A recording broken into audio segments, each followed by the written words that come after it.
everyone. My name is Guru Charan. I am studying grade 7 Laurel High Global School. Today my topic is e-bikes. And the first e-bike was made by W. Libby of Boston. And the desire to make our community easier, the vision of a better life, and all this brought about the existence of e-bikes. Are used in e-bikes, and generally e-bikes cost starts from 25 onwards. And the world's fastest e-bike was the Vector.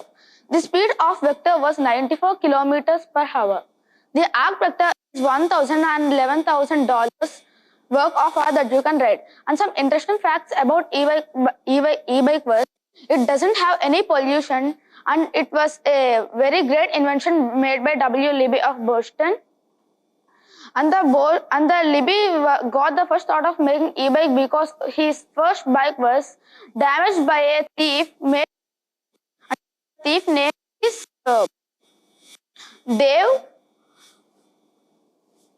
And the conclusion was the best invention ever made on our earth.